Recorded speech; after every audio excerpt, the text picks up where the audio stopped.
ஆண்டவராகிய இயேசு கிறிஸ்துவினுடைய மகா பரிசுத்தமுள்ள நாமத்திலே அவருக்கு மகிமை உண்டாகும்படி இந்த நாளிலேயும் மத்தேயு எழுதின சுவிசேஷம் 5ஆம் அதிகாரத்தில் முதல் 2 வசனங்களை நாம் கவனிக்க போகிறோம். மத்தேயு எழுதின சுவிசேஷம் 5ஆம் அதிகாரம் 1-2 வசனங்கள். அவர் என்று ஆரம்பிக்கிறது இயேசு திரளான ஜனங்களை கண்டு மலையின் மேல் ஏறினார். அவர் உட்கார்ந்த பொழுது அவருடைய சீஷர்கள் அவரிடத்தில் வந்தார்கள். அப்பொழுது அவர் தமது வாயை திறந்து அவர்களுக்கு உபதேசித்து சொன்னது என்னவென்றால், இந்த 2 வசனங்களை நாம் சிந்திக்க போகிறோம். ஒருவேளை இந்த 2 வசனத்தில் என்ன அப்படி இருக்கிறது என்று நீங்கள் யோசிக்கலாம். அவர் திரளான ஜனங்களை கண்டு மலையின் மேல் ஏறினார். அவர் உட்கார்ந்த பொழுது அவருடைய சீஷர்கள் அவரிடத்தில் வந்தார்கள். அப்பொழுது அவர் தமது வாயை திறந்து அவர்களுக்கு உபதேசித்து சொன்னது என்னவென்றால், அந்த 2ஐயும் விட்டுட்டு பாக்கி இருக்கிறது தானே முக்கியம் அப்படின்னு நம்ம யோசிக்கலாம். ஆனால் இந்த 2லையும் முக்கியமான விஷயங்கள் இருக்கிறது போன்று எனக்கு தோன்றுகிறது. ஒரு 5-6 காரியங்களை உங்களோடு கூட நான் பகிர்ந்து கொள்ள விரும்புகிறேன். இயேசு திரளான ஜனங்களை கண்டு என்று வருகிறது.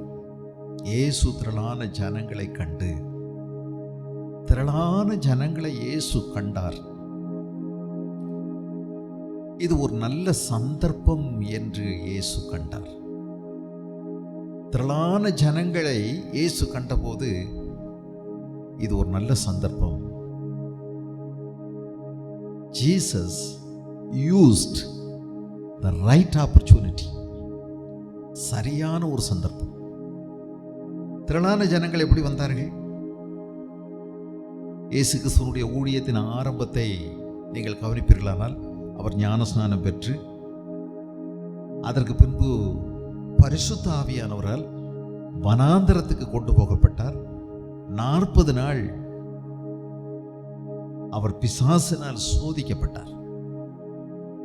அதில் 3 சோதனைகள் மட்டுமே நமக்கு வேதத்தில் பதிவு செய்யப்பட்டிருக்கின்றன. பாக்கி சோதனைகள் என்னவாயிற்று தெரியாது. இந்த 3ம் இயேசு சொன்னால் அன்றி வேற யாருக்கும் தெரிந்திருக்க வாய்ப்பே இல்லை. எத்தனையோ சோதனைகளை அவர் சொல்லவில்லை, ஆனால் 3 சோதனைகள் எழுதப்பட்டிருக்கிறது. அதற்கு பிறகு நீங்கள் கவனிப்பீர்களானால், இயேசு கிறிஸ்து இவனுடைய ஊழியத்தின் 3வது நாளிலே நடந்தது இங்கே எழுதப்பட்டிருக்கிறது. கலிலேயாவில் உள்ள கானா ஊரிலே ஒரு கல்யாணம் நடந்ததாகவும், இயேசு அங்கு போய் தண்ணீரை ரசமாக மாற்றினதாகவும் எழுதப்பட்டிருக்கிறது. 3ஆம் நாளிலே கலிலேயாவில் உள்ள கானா ஊர் என்று வருகிறது. அந்த 3ஆம் நாள் இயேசுவினுடைய ஊழியத்தின் அந்த முதல் 1, 2, 3ஆம் நாள். அநேகர் இயேசுவின் மீது விசுவாசம் வைத்தார்கள். இயேசு தம்முடைய மகிமையை அங்கே வெளிப்படுத்தினார். என்றால் இயேசு தாம் தெய்வம் என்பதை மக்களுக்கு விளங்கச் செய்தார். அதன் மூலமாய் அநேகர் இயேசு கிறிஸ்துவின் மேல் விசுவாசம் வைத்தார்கள். ஒவ்வொரு அற்புதத்தின் நோக்கமும் அதுதான். அவர் தம்மை யார் என்று வெளிப்படுத்துகிறார். ஜனங்கள் அவர் மீது விசுவாசம் வைக்க வேண்டும். அதன் மூலமாய் அவர்கள் நித்திய ஜீவனை பெற்றுக்கொள்ள வேண்டும். ஆகவே இயேசு கிறிஸ்து செய்த அற்புதங்கள் எல்லாம் அதற்காகத்தான். நீங்கள் கவனிப்பீர்கள் என்றால், 23வது வசனம் 4ஆம் அதிகாரம் மத்தேயு 4:23 கவனியுங்கள். நீங்கள் வைத்திருக்கிறது 5ஆம் அதிகாரத்திலிருந்து ஒரு 3 வசனங்களுக்கு முன்னாக பாருங்க. அங்கே எழுதியிருக்குது, பின்பு இயேசு கலிலேயா எங்கும் சுற்றி நடந்து. கலிலேயா என்பது யூதிய, இந்த இஸ்ரவேல் கானான் தேசம் அல்லது இஸ்ரேல் நாட்டினுடைய வடக்கு கடைசி பகுதி. வடக்கே கடைசி பகுதி. இயேசு கலிலேயா எங்கும் சுற்றி நடந்து அவருடைய ஜெபாலயங்களில் உபதேசித்து ராஜ்யத்தின் சுவிசேஷத்தை பிரசங்கித்து ஜனங்களுக்கு உண்டாயிருந்த சகல வியாதிகளையும் சகல நோய்களையும் நீக்கி சொஸ்தமாக்கினார். அவருடைய கீர்த்தி சீரியா எங்கும் பிரசித்தமாயிற்று. அண்டை நாடுகளிலும் கூட இயேசுவை குறித்து பரபரப்பான செய்திகள் பேசப்பட்டன. அநேகரை இயேசு சுகமாக்கினார். அநேகரை மரித்தோரை உயிரோடு எழுப்பினார். முடவர்களை நடக்கும்படி செய்தார். அப்பொழுது பலவித வியாதிகளையும் வேதனைகளையும் அடைந்திருந்த சகல பிணியாளிகளையும், பிசாசு பிடித்தவர்களையும், சந்திர ரோகிகளையும், திமிர்வாதக்காரரையும் அவரிடத்தில் கொண்டு வந்தார்கள். அவர்களை சுஸ்தமாக்கினார். பிசாசு பிடித்தவர்கள், மனநிலை பாதிக்கப்பட்டவர்கள், பைத்தியமாய் நடந்தவர்கள், பிணியாளிகள், திமிர்வாதக்காரர், பல்வேறு விதமான வாத நோயினால் கட்டப்பட்டவர்கள், இயேசு அவர்களை சுகமாக்கினார். கலிலேயாவிலும் தெக்கப்போலியாவிலும் எருசலேமிலும் யூதேயாவிலும் யோர்தானுக்கு அப்புறத்திலும் இருந்து திரளான ஜனங்கள் வந்து அவருக்கு பின் சென்றார்கள். பாருங்கள், அந்த யோர்தானுக்கு கிழக்கு பகுதியில் கூட, யோர்தானுக்கு மேற்கு பகுதியில் கானான் இந்த இஸ்ரேல் நாடு இருக்கிறது. அதற்கு அடுத்து மத்திய தரைக்கடல் இருக்கிறது. 4 திசைகளிலும் எழுதப்பட்டிருக்கிறது. கலிலேயா, தெக்கப்போலி, எருசலேம், யூதேயா, யோர்தானுக்கு அப்புறத்தில், யோர்தானுக்கு கிழக்கான பகுதியில் எல்லாம் இருந்து திரளான ஜனங்கள் வந்து அவருக்கு பின் சென்றார்கள். 5ஆம் அதிகாரம் என்று போட்ட உடனே இது தனி பகுதி என்று நினைத்து விடாதீர்கள். இந்த அதிகாரமும் வசனமும் ஏகதேசம் புதிய ஏற்பாடு எழுதப்பட்டு 1500 ஆண்டுகளுக்கு பிறகுதான் இதெல்லாம் பகுக்கப்பட்டது. ஆகவே என்னை பொறுத்த மட்டும் இது மேல் சொன்ன இந்த வசனங்களோடு தொடர்புடையது. இப்ப திரளான ஜனங்கள் வருகிறார்கள், திரளான ஜனங்கள் வருகிறார்கள். மல்கியா தீர்க்க தரிசனம் எழுதப்பட்ட பிறகு இயேசு கிறிஸ்து இந்த பூமியில் மனிதனாக வருகிற வரைக்கும் இடைப்பட்ட காலம் ஒரு 400 ஆண்டு கால வருஷம். இந்த ஆண்டை இருண்ட காலம் என்று சொல்லுகிறார்கள், டார்க் பீரியட். காரணம், தெய்வம் பேசவே இல்லை, தெய்வ சத்தம் எங்குமே பதிவு செய்யப்படவில்லை, யாரை கொண்டும் ஆண்டவர் பேசவில்லை. ஆகவே 400 ஆண்டு கால இருண்ட வருஷங்கள். இந்த இருண்ட வருஷத்தில் யூத ஜனங்களை அரசாண்ட பல்வேறு ஆட்சிகள், அந்த ஆட்சிகளுக்கு எதிராக யூதர்கள் போர் தொடுத்தார்கள், கலவரம் செய்தார்கள். யூதர்களுக்குள்ளே சிலர் எழும்பி தங்களை மேசியா என்று அறிவித்துக் கொண்டு, தங்களை இரட்சகர் என்று அறிவித்துக் கொண்டு அவர்கள் யுத்தம் செய்தார்கள். திடீர் அதிரடி தாக்குதல்களில் ஈடுபட்டார்கள். ஆகவே யூதர்களை கலவரக்காரர்கள் என்றும், சமூக விரோதிகள் என்றும், தீவிரவாதிகள் என்றும், பயங்கரவாதிகள் என்றும் அவர்களை பட்டம் சூட்டி ஒடுக்க நினைத்தது ஒவ்வொரு ஆட்சியும். இயேசு கிறிஸ்து இந்த பூமியில் அவதரிப்பதற்கு 63ஆம் ஆண்டிலே, கிமு 63 ரோமர்கள் ஆட்சியை கைப்பற்றினார்கள். ரோமர்களுடைய ஆட்சிக்கு எதிராக யூதர்கள் யுத்தம் செய்தார்கள். அநேகம் பேர் தங்களை மேசியா என்று யூதர்களுக்குள்ளே அறிவித்து ஜனங்கள் அவர்களை பின்பற்றி வெட்கப்பட்டு போனார்கள். அவர்கள் அநேகர் கொலை செய்யப்பட்டார்கள், அந்த தலைவர்கள். ஆகவே மேசியா இவர் அல்ல என்று மனம் தளர்ந்து சோர்ந்து போனார்கள். அதற்கு பின்பு ஒரு மனிதர் அபூர்வமாக தோன்றினார். அவர்தான் யோவான் ஸ்நானகன். தன்னுடைய இளம் பிராயத்தில் அவர் முனிவராக, சந்நியாசியாக காட்டுக்குள்ளே தங்கி வாழ்ந்தவர். அவருக்குள்ளே எலியாவின் ஆவியும் பலமும் இருந்தது. தேவனுடைய அபிஷேகம் அவர் மேல் இருந்தது. பெரிய கர்ச்சனையாக கத்தினார், மனம் திரும்புங்கள், பரலோக ராஜ்யம் சமீபித்திருக்கிறது என்று சொன்னார். மனம் திரும்புதலுக்கு ஏற்ற கனி கொடுங்கள் என்று சொன்னார். ஜனங்கள் இந்த சத்தத்தை கேட்டபோது அந்த சத்தத்திற்கு ஜனங்கள் செவி கொடுத்தார்கள். உள்ளம் கொழுந்து விட்டு எரிந்தது, உள்ளம் அசைந்தது. இவருடைய சத்தம் பிதாக்களுடைய இருதயத்தை பிள்ளைகளிடத்திலும், பிள்ளைகளுடைய இருதயத்தை பிதாக்களிடத்துக்குமாய் திருப்பின. தேவனிடமாய் அந்த ஜனங்கள் சேர்க்கப்படும்படி ஏவப்பட்டார்கள். கூட்டம் கூட்டமாய் அவர் இருந்த இடத்திற்கு யோர்தான் நதியின் ஓரமாய் ஜனங்கள் சென்றார்கள். மனம் திரும்புதலுக்கு நாங்கள் என்ன செய்ய வேண்டும் என்று கேட்டார்கள். அநேகர் மனம் திரும்புதலுக்கு ஏற்ற கனிகளை அவர்கள் செய்து கொடுத்து ஞானஸ்நானம் பெற்றுக்கொண்டார்கள். கூட்டமாய் சேருகின்ற பழக்கம் வந்தபடியினால் இப்பொழுது இயேசுவுக்கு அதுவே வழி ஆயத்தம் செய்யப்பட்ட சூழ்நிலையாக மாறிற்று. இப்பொழுது இயேசு வருகிறார். இயேசுவினுடைய வார்த்தையை கேட்கிறார்கள். இயேசு அற்புதங்களை செய்கிறார். இயேசுனுடைய கீர்த்தி எங்கும் பரம்புகிறது. ஜனங்கள் கூட்டம் கூட்டமாய் வருகிறார்கள். ஜனங்களை இயேசு கண்டார். இது ஒரு சரியான சந்தர்ப்பம் என்று அவர் அறிந்தார். ஜனங்களை இயேசு கண்ட விதம் வேறு. இன்றைக்கு அரசியல்வாதிகள் அல்லது மனிதர்கள் காண்கின்ற விதம் வேறு. அரசியல்வாதிகள் மக்களை பொம்மைகளாக கைகளில் பயன்படுத்துவதற்காக மக்களை பார்க்கிறார்கள். அதற்காக மக்களை தேடுகிறார்கள். ஒரு மிஸ்டு கால் கொடுத்தால் எங்களுடைய கட்சியில் உங்களை சேர்த்துக் கொள்வோம் என்று எல்லா கட்சிகளும் சொல்லுகிறார்கள். இப்படி அவர்கள் கட்சியாக தங்களுடைய கட்சிக்கு ஆள் சேர்த்து கூட்டத்தை சேர்த்து அவர்களுடைய கொள்கைகளை பின்பற்றும்படி வற்புறுத்தப்படுகிறார்கள். அரைகுறை உண்மையை சொல்லுகிறார்கள். முழு பொய் பேசுகிறார்கள். ஜனங்களை பலவிதமாய் தூண்டி விடுகிறார்கள்.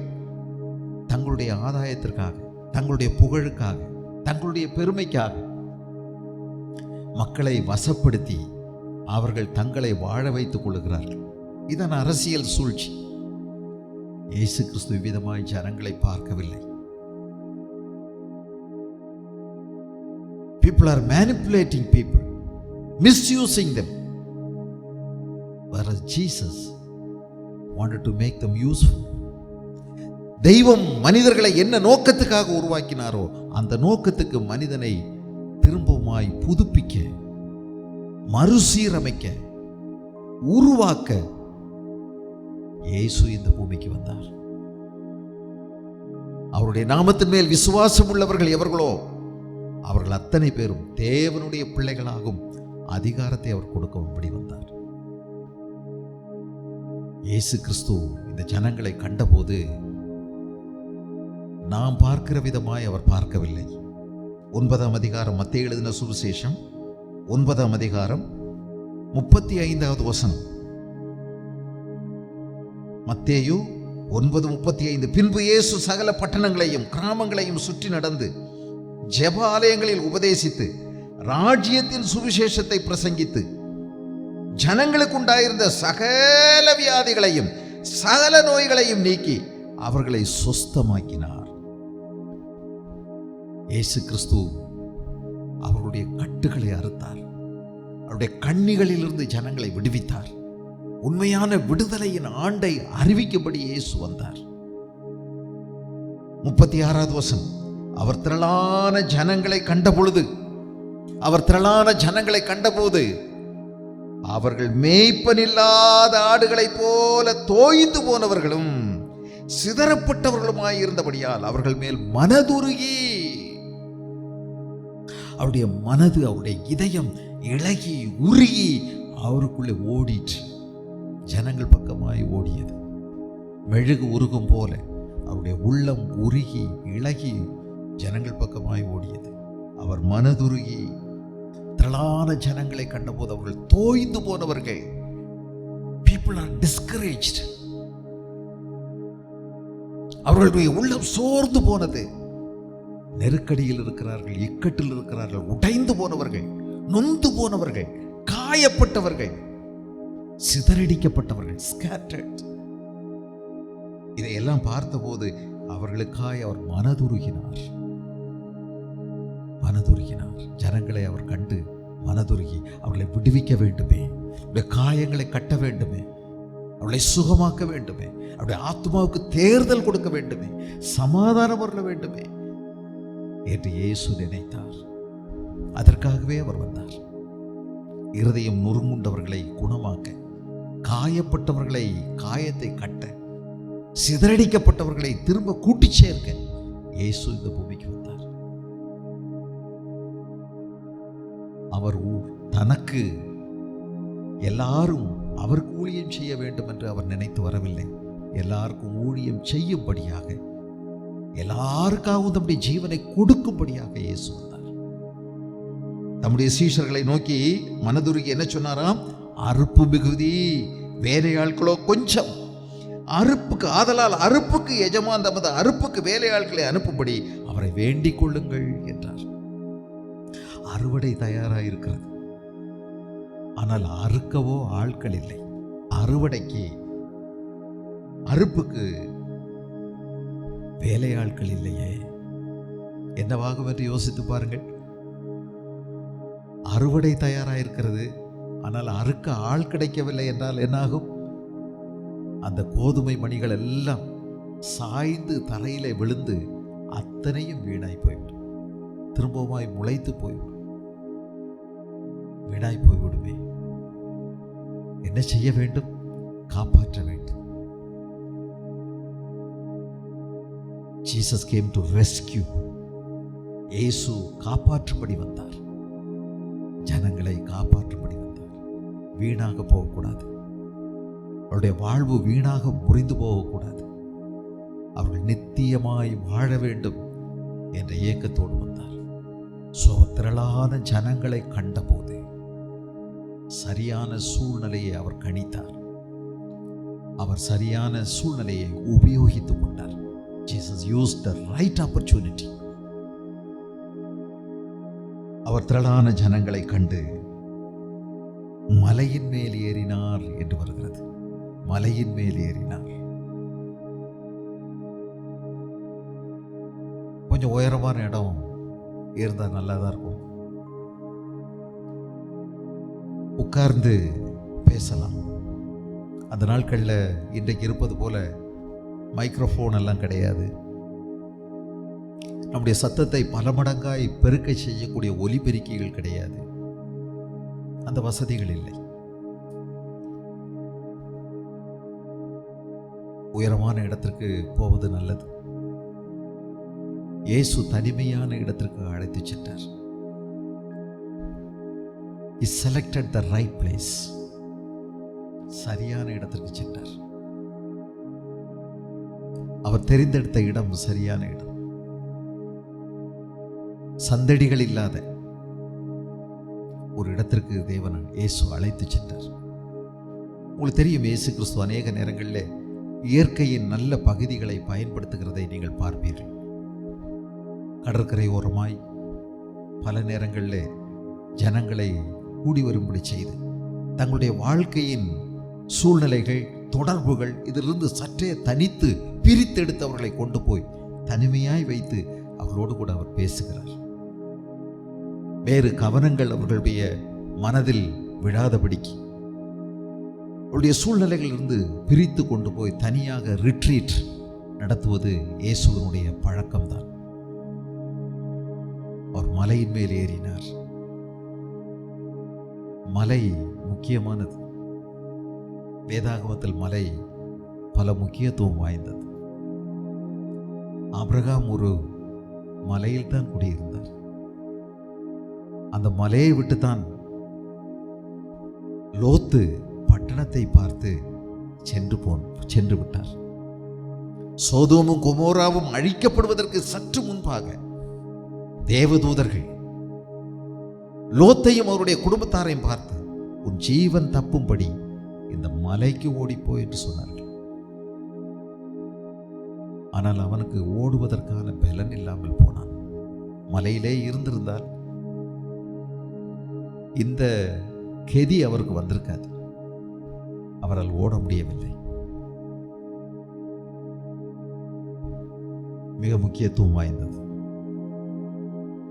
மோசே இஸ்ரவேல் ஜனங்களை விடுவித்து 2 மாதங்கள் நடக்க வைத்து சீனாய் மலையின் அடிவாரத்திலே கொண்டு வந்து அவர்களை தங்க வைக்க வேண்டும் என்று ஆண்டவர் சொல்லியிருந்தார். அந்த சீனாய் மலையின் அடிவாரத்தில் 2 வருட காலம் அங்கே தங்கியிருந்தார்கள். இந்த சீனாய் மலையிலிருந்து கர்த்தர் பேசினார். இந்த மலையை சுற்றி வேலி அமைக்கப்பட்டது. ஜனங்கள் சுத்திகரிக்கப்பட்டார்கள். தேவனுடைய பிரசன்னம் இறங்குவதற்காக சகலமும் ஆயத்தம் செய்யப்பட்டது. ஒரு மிருகம் கூட அதை தொடக்கூடாது. தொட்டால் அந்த மிருகம் அம்பு எய்து கொல்லப்பட வேண்டும் என்று ஆண்டவர் கட்டளையிட்டார். ஆகவே மிகுந்த பயத்தோடு அந்த மலையை சுற்றி நின்றார்கள். நடந்தது என்ன? ஆண்டவருடைய பிரசன்னம் அங்கே வந்து இறங்கிய போது மலை தீப்பிடித்து எரிந்தது, நடுக்கம் பிடித்தது, இடி இடித்தது, மின்னல் அடித்தது. ஜனங்கள் சகிக்க கூடாமல் பயந்து நடுங்கினார்கள்.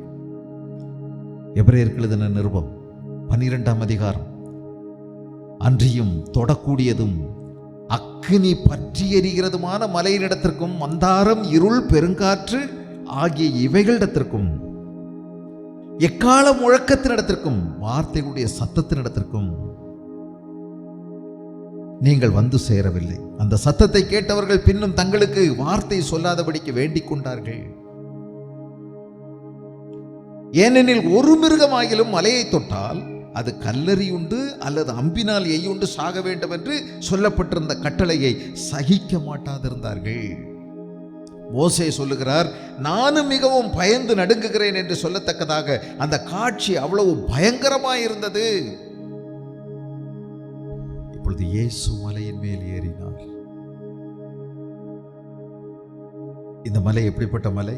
நீங்களோ பாருங்கள், 22வது வசனம், எபிரேயர் 12:22, நீங்களோ சியோன் மலையின் இடத்திற்கும் ஜீவனுள்ள தேவனுடைய நகரமாகிய பரம எருசலேமின் இடத்திற்கும் 1000-10,000 தேவதூதர்களிடத்திற்கும் பரலோகத்தில் பேரெழுதி இருக்கக்கூடிய முதற்பேரானவர்களின் சர்வசங்கமாகிய சபையினிடத்திற்கும் யாவருக்கும் நியாயாதிபதியாகிய தேவனிடத்திற்கும் பூரணராக்கப்பட்ட நீதிமான்களுடைய ஆவிகளிடத்திற்கும் புது உடன்படிக்கையின் மத்தியஸ்தராகிய இயேசு கிறிஸ்துவினிடத்திற்கும் ஆபேலுடைய ரத்தம் பேசினதை பார்க்கிலும் நன்மையானவைகளை பேசுகிற இரத்தமாகிய தெளிக்கப்படும் இரத்தத்தினிடத்திற்கும் வந்து சேர்ந்தீர்கள்.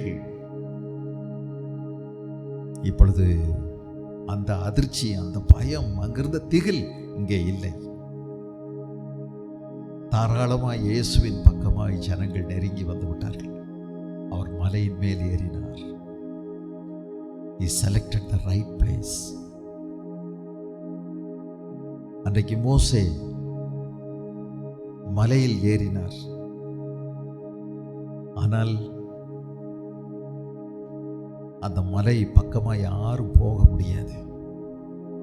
ஆண்டவர் பேசும்போது ஜனங்கள் பயந்து அலறி ஓடிவிட்டார்கள், சிதறி ஓடினார்கள். இன்றைக்கு பாருங்கள், இயேசுவை சுற்றி நெருங்கி நிற்கிறார்கள்.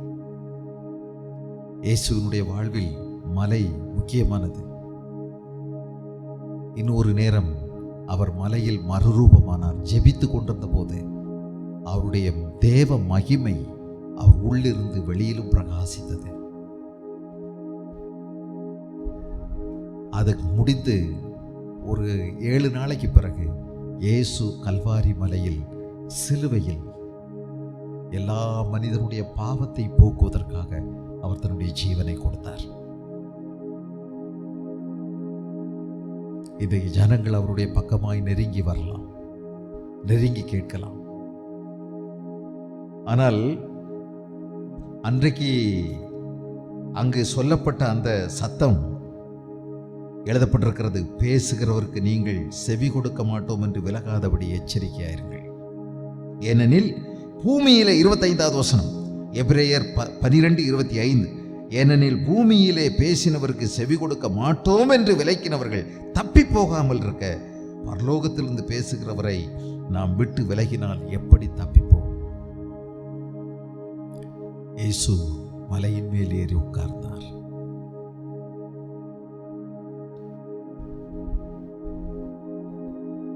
இன்றைக்கு ஆண்டவர் நம்மை அவருடைய கண்மலையாகிய கிறிஸ்துவினிடத்தில் நம்மை அழைக்கிறார். மோசேயினுடைய நாட்களில் தொட முடியாது, ஆனால் இன்றைக்கு நாம் நெருக்கமாய் தொட முடியும். நாம் தைரியமாய் தேவனுடைய கிருபாசன தண்டையில கிட்டி நெருங்கி சேரும் ஸ்லாக்கியம் நமக்கு இன்றைக்கு கிடைத்திருக்கிறது. யோவான் எழுதும்போது சொல்லுகிறார், நாங்கள் கண்டதும் எங்கள் காதுகளாலே கேட்டதும் நாங்கள் தொட்டதும் எங்கள் கண்களினால் கண்டதுமாகிய ஜீவ வார்த்தையை குறித்து நாங்கள் உங்களிடத்தில் பேசுகிறோம். இயேசு இன்றைக்கு நமக்கு தொடக்கூடிய விதமாய், பார்க்கக்கூடிய விதமாய், கேட்கக்கூடிய விதமாய், அனுபவிக்கக்கூடிய விதமாய் அவர் இருக்கிறார். அவர் பேசுகிறதை கேட்பது மிகவும் பொறுப்பு நிறைந்தது. அலட்சியப்படுத்தாமல் அவருக்கு கீழ்ப்படிந்து அடங்குவது மிகவும் முக்கியத்துவம் வாய்ந்தது. இந்த நாம் வாசித்த இந்த மத்தேயு 5ஆம் அதிகாரத்திலே அவர் திரளான ஜனங்களை கண்டு மலையின் மேல் ஏறினார். அவர் உட்கார்ந்த பொழுது he took the right position. சரியான ஒரு பாவனையை அவர் ஏற்றுக்கொண்டார்.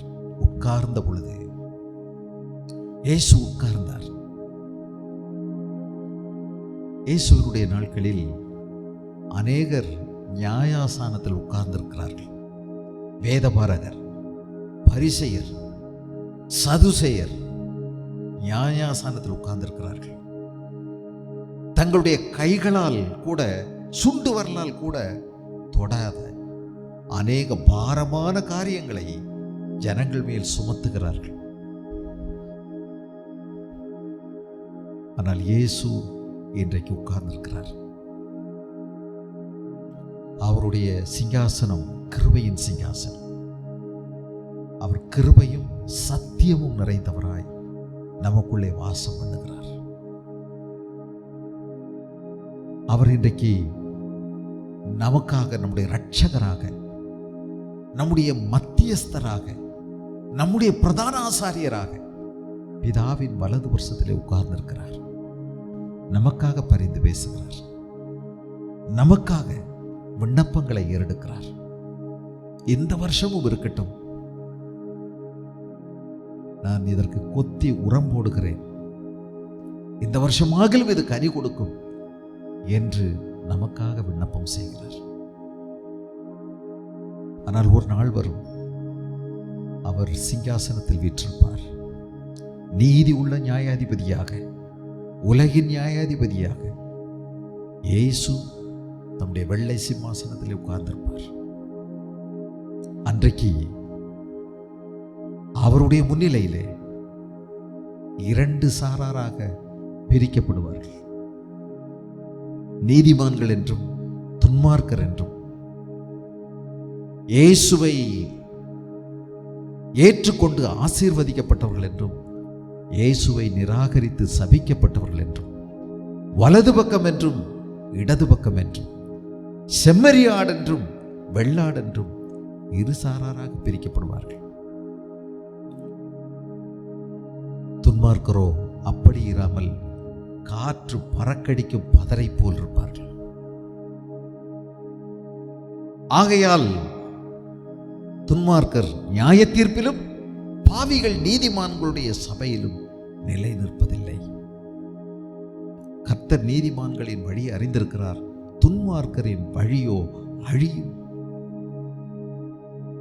இயேசுவினுடைய சமூகத்தில் காற்று பறக்கடிக்கிற பதரை போல், துரும்பை போல் பதறுவார்கள்.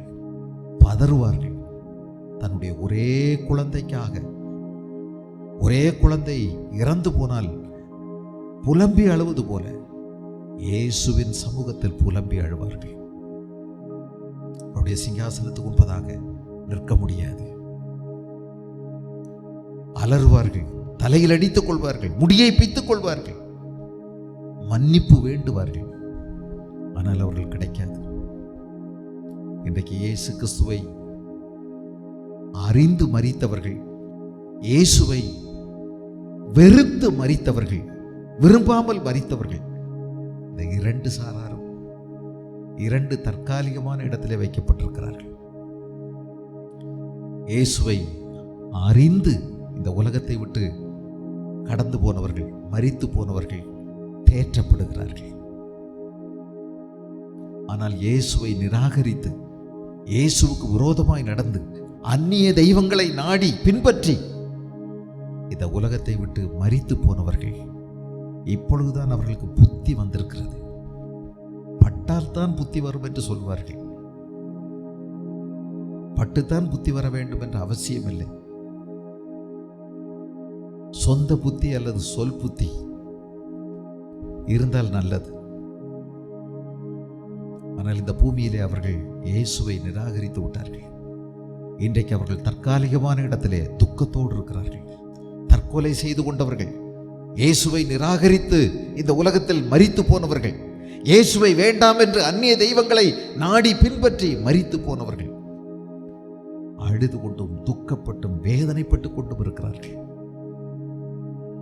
இந்த பூமியில் நடந்த ஒவ்வொரு காரியங்களையும் நினைத்து நினைத்து நினைத்து நினைத்து அவர்கள் தலையில் அடித்து வேதனைப்பட்டு கொண்டே இருக்கிறார்கள். ஐயோ, வாய்ப்பை இழந்து விட்டேனே, ஐயோ, சந்தர்ப்பத்தை தவற விட்டு விட்டேனே, இனி எனக்கு பூமியில் வாழ்வதற்கு ஒரு வாய்ப்பு கிடைக்குமானால் நான் இயேசுவுக்காக வாழுவேன் என்று இப்பொழுது ஏங்குகிறார்கள், வேண்டுகிறார்கள்.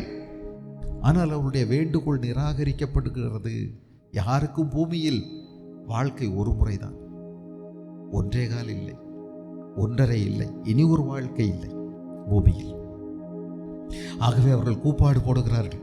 எனக்கு அறிமுகமானவர்கள், என்னுடைய கணவன், என்னுடைய மனைவி, என்னுடைய பிள்ளைகள், என்னுடைய சகோதரர்கள் பூமியில் இருக்கிறார்கள். யாராவது போய் அவர்களுக்கு சொல்ல மாட்டார்களா? இந்த வேதனையான இடத்திற்கு அவர்கள் வராதபடிக்கு ஐயோ, யாரையாவது அனுப்பும் என்று பாதாளத்திலிருந்து ஒரு சத்தம் கேட்டுக்கொண்டிருக்கிறது. அருமையான தேவனுடைய பிள்ளைகளே, இயேசு கிறிஸ்துவனுடைய சமூகத்தில் இன்றைக்கு நாம் தொடக்கூடிய தூரத்தில், வாயினால் கூப்பிடுகிற தூரத்தில் இயேசு இருக்கிறார். ரட்சிப்பு உங்களுடைய வாய்க்கு சமீபமாக இருக்கிறது, உங்களுடைய இருதயத்துக்கு சமீபமாக இருக்கிறது. தேவனே, பாவியாகிய என் மேல் கிருபையாயிரும் ஒரு வார்த்தை சொன்னால் உனக்கு ரட்சிப்பு உண்டு, உன் பாவம் மன்னிக்கப்படும், நீ வாழ்வடைவாய். தன் பாவங்களை மறைக்கிறவன் வாழ்வடைய மாட்டான், அவைகளை அறிக்கை செய்து விட்டு விடுகிறவனோ இரக்கம் பெறுவான். இயேசு இப்பொழுதும் உட்கார்ந்திருக்கிறார் பிதாவினுடைய வலது பிரசத்திலே, அங்கிருந்து பேசுகிறார். கேட்கிறதற்கு காதுள்ளவன் கேட்க கடவன் என்று நம்மோடு கூட பேசுகிறார். அவர் சொல்வதையெல்லாம் கேட்பதற்கு காது இருந்தால் கேட்கலாம். அவர் சீக்கிரத்தில் நியாயாதிபதியாய் அவர் உட்கார போகிறார். இயேசு திரளான ஜனங்களை கண்டு மலையின் மேல் ஏறினார். அவர் உட்கார்ந்த பொழுது அவருடைய சீஷர்கள் அவரிடத்தில் வந்தார்கள். The right people gathered around him. சீஷர்கள் அவரிடத்தில் வந்தார்கள்.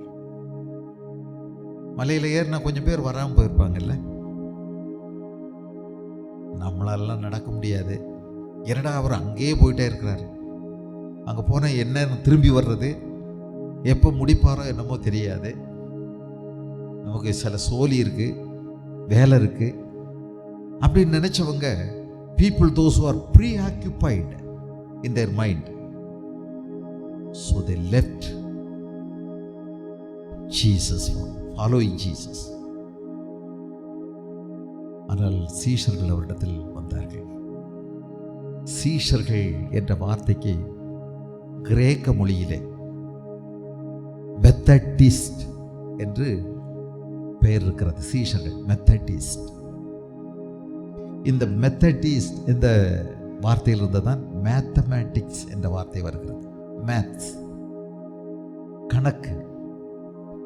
கணக்கு பாடம், அந்த வார்த்தையிலிருந்து தான் வருகிறது.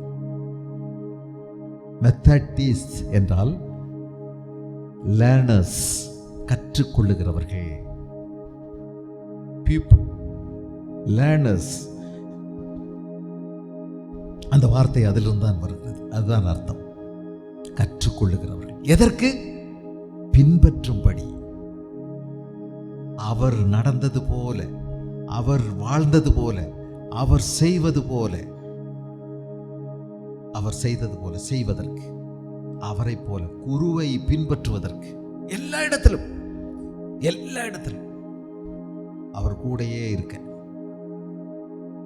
அவரோடு கூடையே தங்க, அவரோடு கூட வசிக்க, அவரை பின்பற்ற சீஷர்கள்.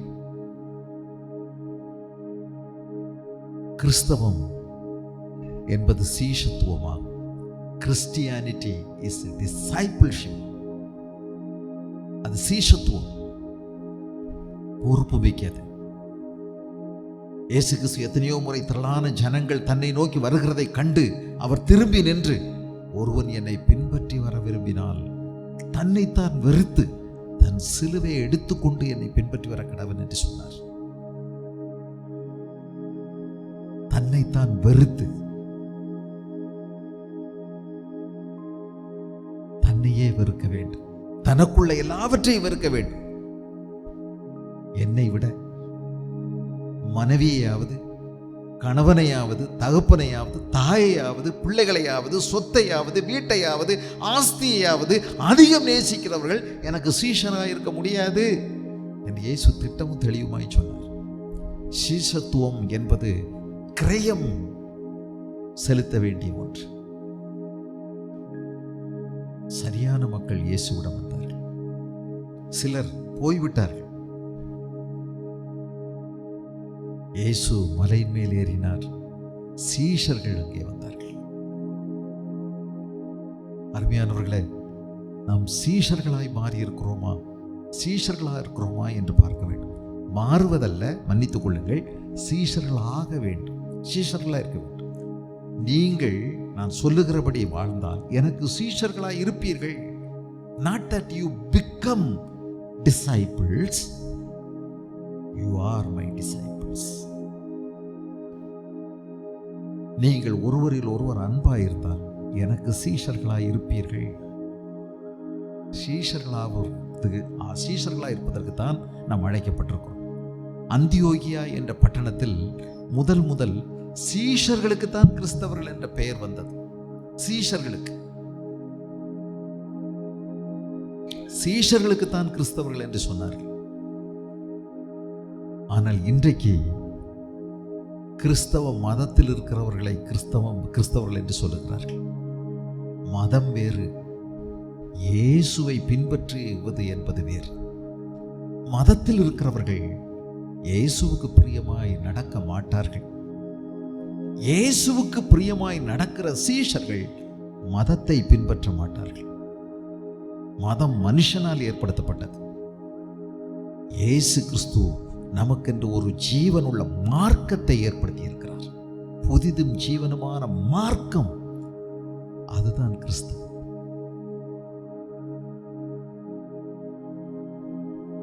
சீஷர்கள் அவரிடத்தில் வந்தார்கள். கேட்பதற்கு பிரியமானவர்கள், இயேசு பேசுவதை ஆர்வமாய் உள்வாங்கிக் கொள்ளுகிறவர்கள். நமக்கு அந்த ஆர்வம் இருக்கிறதா என்று பாருங்கள். இயேசுவினுடைய வார்த்தைகளை கேட்பதற்கு, உள்வாங்குவதற்கு, அதை உற்று கவனிப்பதற்கு, அதன்படி செய்வதற்கு நமக்குள்ளே விருப்பம் இருந்தால் எவ்வளவு நன்றாக இருக்கும். அவர் உட்கார்ந்த போது அவருடைய சீஷர்கள் அவரிடத்தில் வந்தார்கள். நாம் இயேசுவை பின்பற்றுவது எப்படி பின்பற்றுகிறோம் என்று யோசித்து பாருங்கள். நம்முடைய சொந்த அபிப்பிராயங்களில் நடந்து உலக ஞானம் உள்ளவர்களாய் சொந்த பக்தியின்படி நடப்பதற்கல்ல, நம்மை நாமே அதை ஏமாற்றிக் கொள்வோம். வேதம் தெளிவாய் சொல்லுகிறது, அன்றியும் நீங்கள் திருவசனத்தை கேட்கிறவர்களாய் மாத்திரமல்ல, அதன்படி செய்கிறவர்களாயும் இருங்கள். அன்றியும் நீங்கள் உங்களை வஞ்சியாதபடிக்கு. திருவசனத்தை கேட்கிறவர்களாய் மாத்திரமல்ல, அதன்படி செய்கிறவர்களாயும் இருங்கள் என்று வேதம் தெளிவுபடுத்துகிறது. அப்பொழுது இயேசு தமது வாயை திறந்து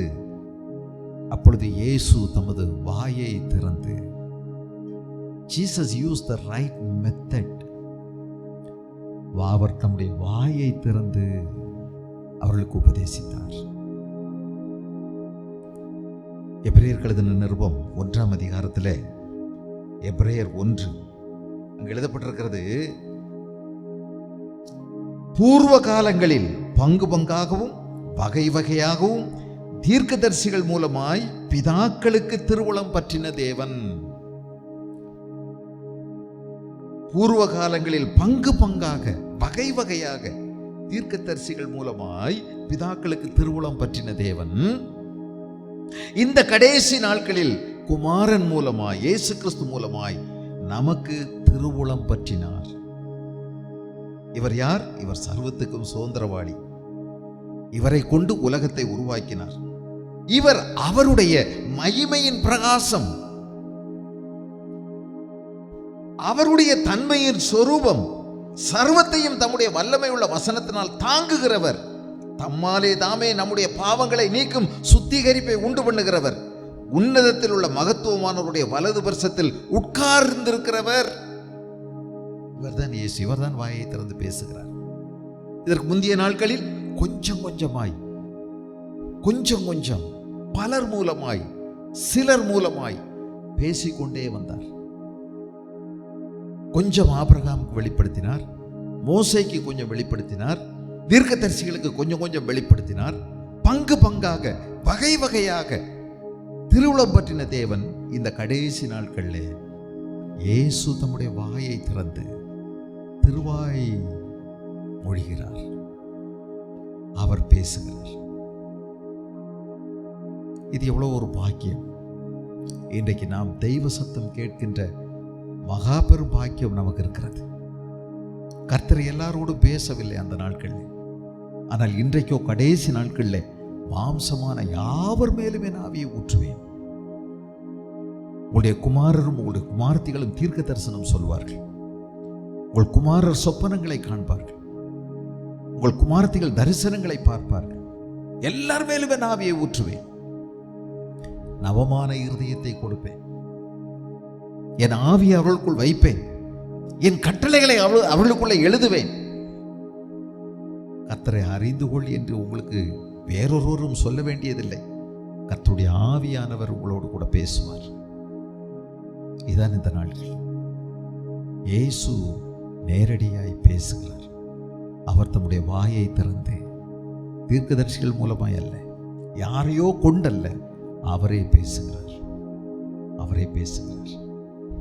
மோசேயின் மூலமாய் பேசினவருக்கு செவி கூடாதவர்களுக்கு தண்டனை என்ன தெரியுமா?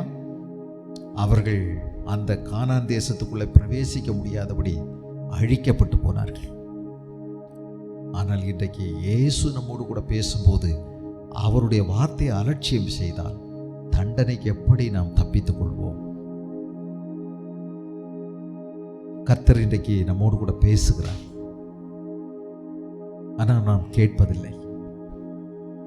நம்ம எத்தனை பேர் இன்றைக்கு எத்தனையோ ஆண்டுகளாய் ஆராதனைக்கு, சபைக்கு செல்லுகிறோம், கூட்டங்களுக்கு செல்லுகிறோம்.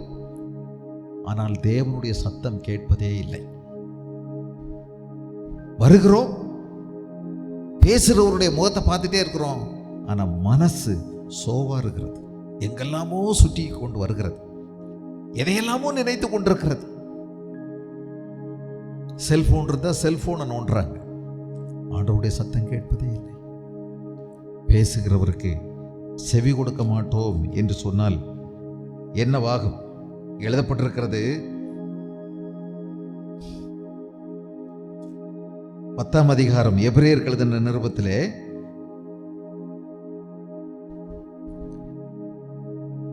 28வது வசனம். எபிரேயர் 10:28. மோசேயினுடைய பிரமாணத்தை தள்ளுகிறவன் இரக்கம் பெறாமல் 2-3 சாட்சிகளின் வாக்கினாலே சாகிறானே. தேவனுடைய குமாரனை காலின் கீழ் மிதித்து தன்னை பரிசுத்தம் செய்த உடன்படிக்கையின் இரத்தத்தை அசுத்தம் என்று எண்ணி கிருபையின் ஆவியை நிந்திக்கிறவன் எவ்வளவு கொடிதான ஆக்கினைக்கு பாத்திரமானாயிருப்பான் என்பதை யோசித்து பாருங்கள். ஜீவன் உள்ள தேவனுடைய கைகளில் விழுகிறது பயங்கரமாயிருக்குமே. விசுவாசத்தினால் நீதிமான் பிழைப்பான். அவன் பின்வாங்கி போவானால் அவன் மேல் என் ஆத்துமா பிரியமாயிராது. உண்மையான தேவனுடைய ஜனங்களை யோசித்து பாருங்கள். கர்த்தருடைய சத்தம் கேட்கிறோமா? அவர் தம்முடைய வாயை திறந்து அவர் பேசுகிறார். இப்பொழுது நேரடியாய் கர்த்தர் உங்களோடு கூட பேசுகிறார். கர்த்தருடைய சத்தம் கேட்கிறோமா? நிறைய பேர் பிரசங்கியாருடைய சத்தத்தை கேட்போம், ஆண்டவருடைய சத்தம் கேட்பதில்லை. பிரசங்க நேரத்தில் பிரசங்கியார் பேசுகிறார், அதுதான் நிறைய பேருக்கு தெரியும். ஆனால் கர்த்தர் அவர்களோடு கூட பேசின திருப்தி அவர்களுக்கு இல்லை. ஒரு சிலர் தான் கர்த்தர் பேசின சத்தம் கேட்கிறார்கள். நாம் கர்த்தர் பேசின சத்தம் கேட்கிறோமா? அவர் தம்முடைய வாயை திறந்து அடுத்து எழுதப்பட்டிருக்கிறது, அவர்களுக்கு உபதேசித்து சொன்னது என்னவென்றால், உபதேசித்து சொன்னார். He used the right words. இயேசு சரியானவற்றை போதித்தார் போதித்தார் போதித்தார் அவர் உபதேசித்தார் உபதேசித்தார். இயேசு கிறிஸ்து அவர்களை உபதேசித்து சொல்லிக் கொடுத்தார். அநேகம் பேர் இயேசுவினுடைய நாட்களிலே 350 பழக்கங்களை செய்ய வேண்டும் என்றும் 250 கட்டளைகளை நிறைவேற்ற வேண்டும் என்றும் பரிசேயர் கட்டளையிட்டிருந்தார்கள். இதையெல்லாம் கடைபிடித்தால் இந்த 350 பழக்கங்கள் 250 கட்டளைகளைக்கும் கீழ்ப்படிந்து எழுத்தின்படி அதை நிறைவேற்றிவிட்டால் தங்களை அவர்கள் நீதிமான்கள் என்று எண்ணிக்கொண்டார்கள். இதில் முக்கியமாய் ஓய்வு நாளை குறித்து அநேக சட்டதிட்டங்கள் இருந்தது. அந்த சட்டதிட்டங்களின்படி அவர்கள் செய்வதன் மூலமாய் தங்களை தாங்களே நீதிமான்கள் என்று எண்ணிக்கொண்டார்கள். மக்களால் அவர்கள் புகழப்பட்டார்கள். ஆனால் இயேசு கிறிஸ்து இவர்களுக்கு கொடுப்பது அவருடைய நீதியை கொடுக்கிறார். நாம தற்காலிகமாய் உருவாக்கி கொள்ளுகிற சுயநீதி அல்ல, தேவனுடைய வார்த்தையின்படி நடப்பதன் மூலமாய் கீழ்ப்படிவதன் மூலமாய் தேவனால் வரும் ஒரு நீதியை பெற்றுக்கொள்ள கர்த்தர் நமக்கு அழைக்கிறார். விசுவாசிக்கிறதுனால் நீதிமான் பிழைப்பான். தேவ நீதி அவனுக்கு கொடுக்கப்படுகிறது. இயேசுவின் இரத்தத்தால் கழுவப்பட்டவர்கள் நீதிமான்களாக்கப்படுகிறார்கள். அன்றியும் அவருடைய இரத்தத்தினாலே நாம் நீதிமான்களாக்கப்பட்டிருக்கிறோம், அவருடைய இரத்தத்தினால். ஆனால் இவர்களோ தங்களை தாங்களே நீதிமான்களாக்கி கொண்டவர்கள். இயேசுவினுடைய வார்த்தைகள் அது ஜீவனும் வல்லமையும் உள்ளது. அவர் உபதேசிக்கிறார். கிருபை உள்ள வார்த்தைகள், கிருபை உள்ள வார்த்தைகள். காயப்பட்டவருடைய காயத்தை கட்டுகிறார். தோய்ந்து போய் நொந்து போனவருடைய இருதயத்தை ஆண்டவர் பலப்படுத்துகிறார்.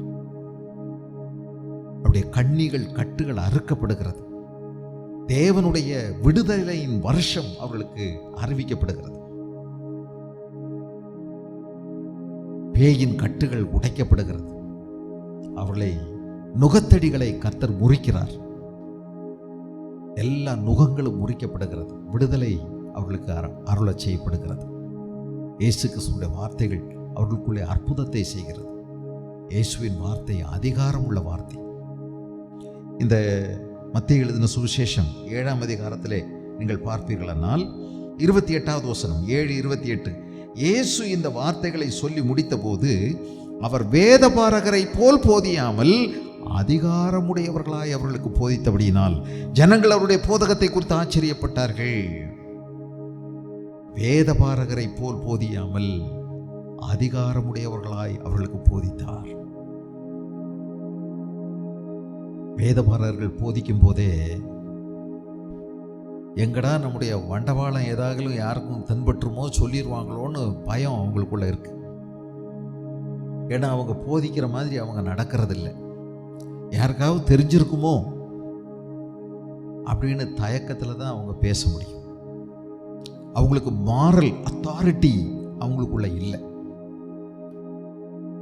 இன்னைக்கு நிறைய பேர் லஞ்சம் வாங்கக்கூடாது, லஞ்சம் ஒழித்து நெஞ்சை நிமிர்த்து அப்படின்னு சொல்லுவாங்க. எழுதி வச்சிருப்பாங்க, மனப்பாடமாக தெரியும். செய்வாங்களா? அவங்க அப்படி பேசும்போது கூட அவங்களுக்கு பயமாக இருக்கும். யாராவது திடீர்னு எழுப்பி நின்று பேசுகிற நீங்கள் யோக்கியமானு கேட்டால் என்ன ஆகிறது? இயேசு கிறிஸ்துவினுடைய வார்த்தைகள் அதிகாரமுடையவைகளாக இருந்தது. அவருடைய வார்த்தைகள் வல்லமை உள்ளது. அது இருபுறமும் கருக்குள்ள எந்த கத்தியை காட்டிலும் மிக மிக கூர்மையானது. அது உள்ளே போய் ஆவியையும் ஆத்துமாவையும் வெவ்வேறாய் பிரிக்கக்கூடியது. அங்கே இருக்கக்கூடிய அசூசிகளை வெளிப்படுத்தக்கூடியது. ஆவியில் உண்டான அசூசி, மாம்சத்தில் உண்டான அசுத்தங்கள் தெளிவாய் விளக்கக்கூடியது. இது போன்ற ஒரு கத்தி இந்த பூமியில இல்லை. கத்தியை வச்சு கழுத்தை வெட்டலாம், கை காலை வெட்டலாம். ஆனால் ஆத்துமாவையும் ஆவியையும் பிரிக்கக்கூடியதில்லை. தேவனுடைய வார்த்தை வல்லமை உள்ளது. அது சும்மா இருக்காது, சும்மா வராது, அது வீணாய் திரும்பாது. அது என்ன நோக்கத்துக்காக அனுப்பப்பட்டதோ அந்த நோக்கம் நிறைவேற்றியே அது திரும்பும். மழை வானத்திலிருந்து பொழிந்து கீழே பூமியை நனைச்சி புல்லையும் பயிரையும் உழைப்பிக்கிறது. இதுபோல ஆண்டவர் சொல்லுகிறார், நான் அனுப்பின வசனமும் நான் அனுப்பின காரியமாகும்படி வாய்க்கும். அந்த வார்த்தைகள் உங்களுக்கு நேரா வரும் பொழுது அது நமக்குள்ளே பலதையும் உணர்த்தும், பலதையும் உடைக்கும், குத்தி நமக்குள்ளே சீழ்பிதுக்கும், நம்முடைய காயங்களை கட்டும், நம்மை குணமாக்கும், நம்மை விடுவிக்கும். சத்தியத்தை அறிவீர்கள், சத்தியம் உங்களை விடுதலையாக்கும், அதிக விடுதலைக்குள்ளே உங்களை நடத்தி செல்லும். ஆனால் கீழ்ப்படியாதவர்களுடைய இருதயத்தை அது கடினப்படுத்தவும் செய்யும், கடினப்படுத்தும். பார்வோன் கர்த்தருடைய சத்தத்தை அசட்டை செய்தபடிதான் அவனுடைய இருதயம் கடினப்பட்டது. கர்த்தர் அவனுடைய இருதயத்தை கடினப்படுத்தினார் என்று வருகிறதற்கு காரணம், பார்வோன் ஒவ்வொரு முறையும் தேவனுடைய வார்த்தையை அலட்சியம் செய்து அசட்டை செய்தான், கீழ்ப்படிய மறுத்தான், துணிச்சலாய் எதிர்த்து நின்றான். அவனுடைய இருதயம் கடினப்பட்டது.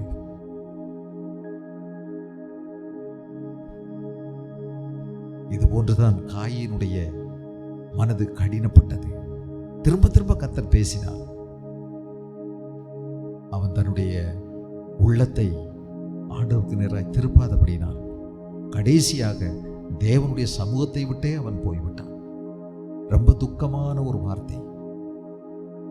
ஆதியாகமம் 3:15. காயின் தேவனுடைய சன்னிதானத்தை விட்டு கிழக்கே நோத் என்னும் தேசத்தில் போய்விட்டான். He left God's presence once and for all. Never turned to him. திரும்பி வரவே இல்லை. சோகமான ஒரு வார்த்தை.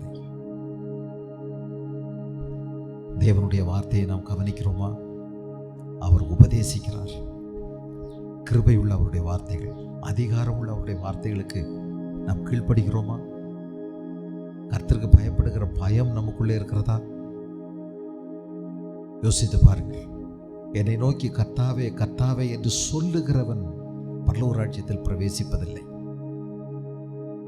நான் சொல்லுகிறபடி பிதாவின் சித்தத்தின்படி, பரலோகத்தில் இருக்கிற என் பிதாவின் சித்தத்தின்படி செய்கிறவனே செய்கிறவன்.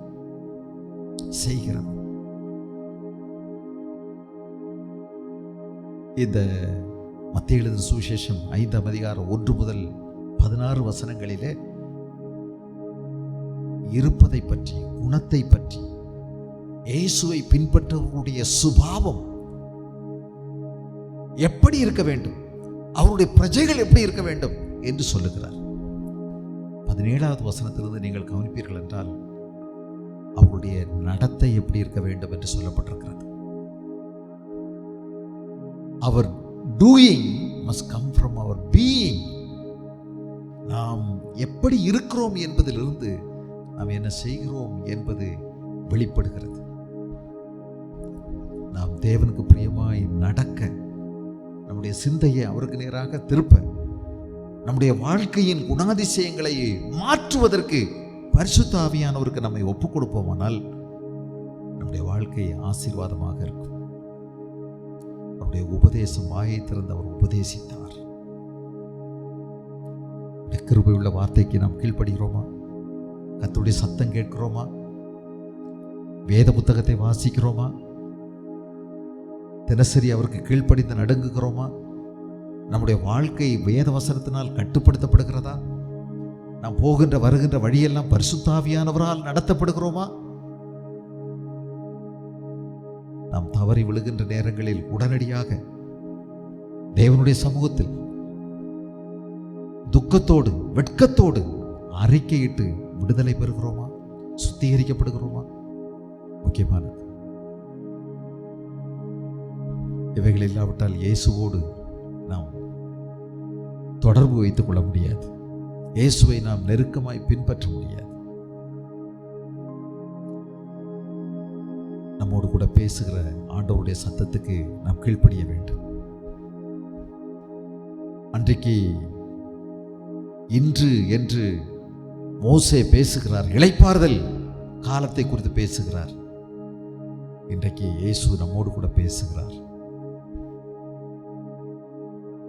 அன்றைக்கு தேவனுடைய சத்தம் கேட்டபோது வனாந்தரத்திலே தேவனுக்கு கோபம் ஊட்டின போதும் சோதனை நாட்களில் நடந்தது போல உங்கள் இருதயத்தை கடினப்படுத்தாதேயுங்கள். உங்களில் ஒருவனும் பாவத்தின் வஞ்சனையினாலே உங்கள் இருதயம் கடினப்பட்டு போகாதபடிக்கு எச்சரிக்கையா இருங்கள் என்று வேதம் சொல்லுகிறது. ஜாக்கிரதையா இருந்து தேவனிடத்தில் மனம் திருப்போம். ஆண்டவரை நோக்கி பார்ப்போம். நம்முடைய இடங்களில் எழுந்து நிற்போமா?